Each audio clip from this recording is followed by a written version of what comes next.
Hi there, Libras. Welcome to your weekly tarot reading. Before we go any further, I just want to wish you all a very happy birthday for those of you who are celebrating this week. And the overall message that I'm feeling across both of these spreads for this week is, you know, a lot of the times, right? Like you guys are the balancing of the scale, trying to make sure that things are fair, trying to do the right thing, trying to, balance out that karmic scale so that both parties always contribute an equal amount, okay? And I'm reminded of the situation where it's a picture that I saw on social media. It's about, being fair and also being equitable. And you have like a short man. He's standing on two crates and he can barely still, because he's so short, even though he's standing on two crates, he can't look over the fence and see the soccer match. Whereas you have another really tall man, and he's also given the same amount of crates to stand on. So he has two crates. And so he's towering over this fence and he's looking at the soccer match. Whereas the shorter man, they're both given two crates. So yes, it is fair, right? It's equitable because they're getting the same amount of crates. But one person is born kind of well endowed, they're tall and they're able to look over that fence. Whereas other people are not as fortunate and they're born a lot shorter, they're disadvantaged. And that's just, a simple analogy. But what I feel is that message is what I'm seeing in the spread here, where it's like fairness needs to be also context specific. Not everything in life needs to be calibrated, nickel and dime, and balanced out, and equal give and take. When one partner is kind of low, at a low point in their life, we have to step up. If we love them, if we want the relationship to survive, we need to step up. And who knows how long they're going to be down for, but we need to do the right thing because we love the person and because we cherish the relationship. And likewise, when you're down in the dumps, they're going to have to step up too, and they might not know how long it's going to be. And it's these moments where the balancing scale, when the scales are off or the scales are off kilter, that's when we really understand and truly see how the other person treats us. And that's what really dictates, whether or not they really love us. So in relationship, maintaining the niceties, maintaining the balancing act, maintaining the scales of equilibrium, not to rock the boat, not to, upset the apple cart, or like walking around on eggshells around another person. All of these things are kind of, they're just the veneer. They're just like the superficial things that we do to maintain a very balanced relationship. But the tipping point, the sore spots, it's when the trouble begins. It's when people are put under pressure. That's when we know what people are all about. And that's when we, or even you Libras, know what you're all about. Are you willing to rough it out? Or do you run at the first sign of trouble? So I feel like this is the week where you have to kind of examine the deeper motives, okay? And your deeper intentions. And this is the week where you're going to have to kind of look at yourself in a way that you might not have had the courage to do before. And I feel like a lot of the courage is stems from the fact that you want to maintain the peace. You're not a conflictual type of a person, but it's when you're put under pressure, opposition, that's when you really know who you are. So I feel like I'm inclined to say, do you really know who you are? Do you really know who you're dealing with? Do you really know who your partner is? Do you know what they're capable of? Do you know and understand the people around you who's really there for you when the going gets rough, when you're put under pressure? Who is able to come to your defense, who is able to stick with you through thick and thin. These are the things that you need to, or these are the things and the people that you need to treasure and to value. The rest of it is just the veneer, it's just the facade, it's just the social niceties, the airs that people put on. But at the end of the day, it's like, you know, it's all fake, pretty much, okay? So that is what I'm seeing across both of these spreads. And I feel like it's coming out here in the spiritual advice a lot more than the love reading, thank God. But I feel like these are things that we're going to have to examine, not only for this week, because I feel like the energy is going to permeate all throughout your birthday time. And, you know, birthday time is when we get a lot of contact, a lot of invites, a lot of communication from other people. So who's really reaching out? Who's really there? Who really remembers? I feel like that's going to be a test of how much you mean to them. And that's going to be a test of, you know, who really values you and who really is valuable to you. Okay. So let's talk about your relationship sector first. I feel like you're dealing with somebody who's showing you a different side of yourself. Okay, so like, it's not going to be as balanced as you hoped, okay? Because this person is injecting a grander vision into the picture. This person is not just about, hey, it's me and you happily ever after. This person has dreams and aspirations that are a lot bigger than you or them. And I also feel like they're willing to forego a relationship if it doesn't meet their ideals. And then also they're willing to forego a relationship if life is calling. And the person you're dealing with here, I have here the Queen of Swords. And the Queen of Swords, this fell out for, I believe, Taurus. So if you have Taurus in your chart, if you're dealing with a Taurus, you might want to, you know, take a look at this, okay? If you're dealing with a Taurus, if you have Taurus, moon, sun, or rising in your own chart, their reading might be pertinent as well. It might help you understand things from another person's perspective. You don't have trouble doing that, but I feel like it might be meaningful. Anyways, we have here an air sign, an Aquarius, a Gemini, or a Libra, such as yourself. However, I mentioned before, I feel like you guys, especially the Libra moons, you guys love your pinks. And I have this card that represents you. I might actually talk about this first so that you can see the contrast. So this is your energy, the Eight of Cups. This is walking away from a situation that is not balanced, a situation that you've invested a lot of time, resources, energy into, a lot of work into as well. And at this point, you're tired. Emotionally, you're overtaxed. And you feel like, oh my gosh, I've wasted so much time. It's been really hard for you to disengage, mainly because you're like, I've invested a lot of time and I'm not going to be able to recoup my loss. And so you might have been hesitant about walking away in the past, but now you're willing to walk away. You're willing to take a new path, mainly because it's not emotionally nurturing you anymore. And it felt very heavy and it has felt very icy and cold for a really long time. So, you know, you put on the veneer that like everything is rosy, right? That pink, everything is rosy, everything is peachy.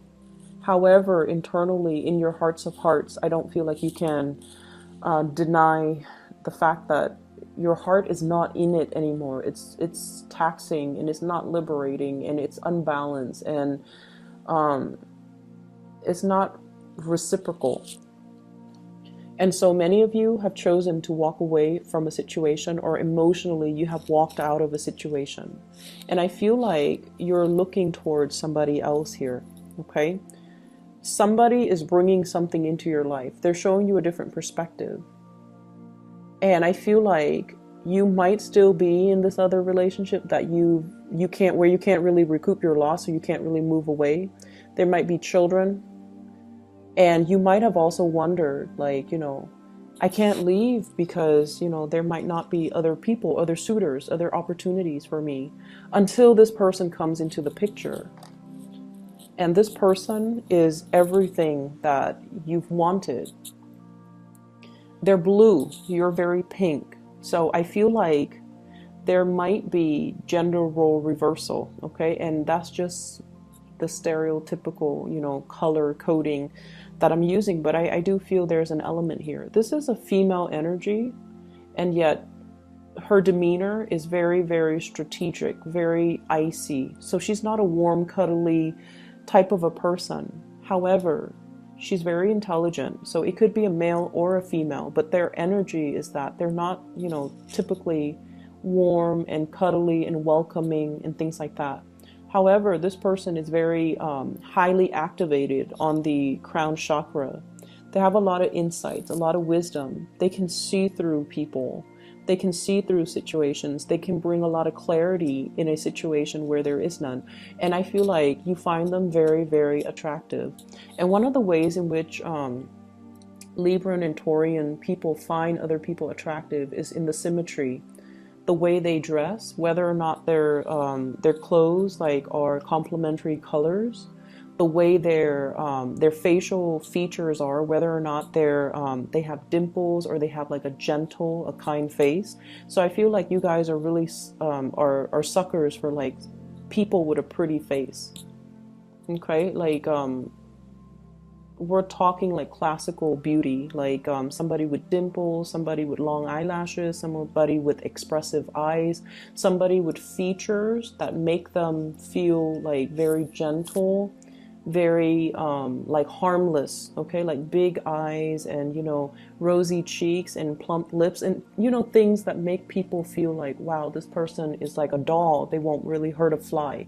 So you find this person really attractive, and I feel like that's the first thing that drew you in. You found them very, very attractive, very physically, aesthetically pleasing to look at. And when you got to know them, you might find this aloofness, this icy demeanor about them quite fascinating, mainly because it's not emotionally draining on you, mainly because they don't demand a lot from you. And so many of you might be in one relationship where you're like looking for a way out, and you've been thinking about it for quite some time, but you stuck around. And I feel like this person is like a breath of fresh air into your life, and you're kind of starstruck, but you're just like, maybe I can have both, like I see this element about weighing out the pros and cons, and at the end of the day you've concluded, maybe I don't have to forego one to have the other. Maybe I can do both, because this person doesn't seem like they're emotionally needy, so I can put my emotional needs here and just have this person in whatever way I can, because they're not going to make demands of me. And I feel like at first it was like that. However, you became attached to the other person. They're like this, very aloof. They can take care of themselves. They're independent. They don't really need another person. But I feel like what you started developing was the Two of Cups. This is a friendship. This is like a very deep spiritual bond between you and another person. This is like two people who are very like-minded. The communication flows really, really well between the two people. It's the foundation of friendship, and it allowed the two of you to approach one another in a very honest, in a very like unguarded type of a manner. And I feel like you have developed feelings for this person. You didn't think it was going to happen like that. You thought, you could handle the disconnection, I guess. But then the other person draws you in, and then you end up at this Two of Cups phase where you feel like this person is my kindred soul. They really, really, really get me. And I feel like the trouble is right now, this is a really beautiful card, but I feel like the person that you're dealing with, you might not be physically intimate with them. There might be an emotional affair. There might be, if you're in another relationship, there might be an emotional affair. I don't see a lot of things here that indicate, well, I definitely see attraction. And I feel like a very strong soul connection and a spiritual connection. I don't see like, that sexual attraction, the I can't live without you type of attraction, like that carnal desire. because I feel like nothing has been consummated yet. There's an emotional connection. There's an emotional affair if you're in another relationship. There's a deep emotional bond. But where the person is that they're very moral. They will not stray from their morality, okay? So like, I feel like it's somebody that's, you know, kind of like no sex before marriage, okay? So it could play out in that way. Or I can't be with you if you're married to somebody else. Or I can't be with someone I don't love. Or they could just be like, they could be waiting as well for you to finish up things from your end, whatever that means, before they can get involved with you. But if they want to get involved with you, I feel like it's going to have to be all or nothing, because this person wouldn't want any less. They want all of you or none of you. Okay? So that's where you're at with this person right here. And this person, they're linked up with the star and the world. So you're dealing with someone who might be very, very popular. They might have fame and some type of, they might have fame, they might have, they might be a world traveler, there might be an element of people coming from different countries, somebody that travels a lot, or somebody that belongs to a different world. Like they're just, you know, culturally different from you. And the star in the world basically means they are waiting on a higher calling. They're waiting for their life to begin. They're waiting for opportunities to travel. They're waiting for opportunities to kind of move away, pursue their life, or allow their lives to start. So I feel like at a moment's notice, they're going to be on their way out. They're going to be seeking other opportunities. So there's somebody here that you definitely have a very strong connection with, but it seems like you're tied up in something else. You're not able to give them whatever it is that they want, or whatever it is that you want from them, to solidify a really strong relationship. And the feelings are definitely mutual. You know, with this Two of Cups, it's a soulmate connection. It's a very strong spiritual bond. But I feel like if you don't recognize it for what it is, it's going to slip away. And soulmate connections, they come in they're not rare per se, but I feel like there's a time and a place for it. And the soulmate connection can also run its course too. There's a time and a place for that as well. So if you're not quick on the uptake and recognize this situation for its rarity and for, you know, how powerful it is, I feel like it's going to slip you by, because the other person, they're going to be drifting away. Okay? This is the escape here. Things coming to a culmination, things coming, it's like coming full circle and coming to an end, closing out of a cycle, mainly because we have healed up from the past. For others of you, it could be, you know, just the fact that you're with a new person now that really gets you, that you feel is your kindred soul, and you're very, very happy. The person has helped you done a lot of healing on yourself. And I feel like the cycle of you feeling, we have here the Eight of Cups and the Two of Cups, and altogether it adds up to 10, which is the completion stage. You have somebody, you've been feeling empty and taken for granted for a really long time, and then you meet this person who's like a kindred soul. They're fair. They are just. They want to do the right thing. And I feel like it's really refreshing when we meet somebody who has the same values as us, all right? And so they're completing you, and they're going to help you kind of like continue that next phase of your journey. So if you didn't believe in, you know, morality, if you didn't believe that people were selfless, that people are incapable of, you know, doing the right thing, I feel like you're meeting somebody. You might have met somebody already, or for this week at least, you're meeting with somebody that has these high ideals and aspirations and dreams and goals and sense of morality and that moral compass, and also the same values that you espouse. And as a result of it, it's going to feel like, wow, this person gets me. This is what I've been missing all along. And it took this person to come into the picture for me to believe in it again.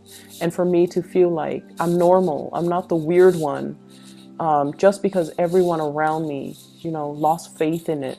So I feel like someone is giving you a lot of inspiration, and they're kind of like that star in a very dark night. You're going through a period of a lot of immense self-doubt. Am I in the right place? Am I where I'm meant to be? Am I following the right path? Am I doing the right thing? And then this person is showing you, yes, you're on the right path. Yes, you're doing the right thing because I believe in the same things. So you're meeting a very strong soulmate. And it's a beautiful relationship. Recognize it for what it is and really cherish it, okay? And proactively go after it, because I don't feel like they're going to stay around. If you're not making your intentions known, they might not linger around forever. And then when you decide to do it, Libras, it might be too late, because you tend to straddle the fence, and you're not as decisive as other signs, okay?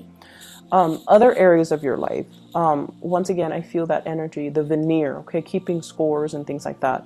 So I have this element here. This is a workplace attraction.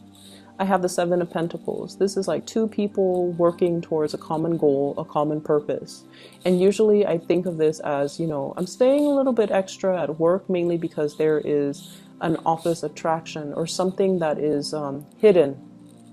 Okay, not so much like a clandestine affair, that would be more the Seven of Swords, but more like I really admire and appreciate this person. I want to get to know them better.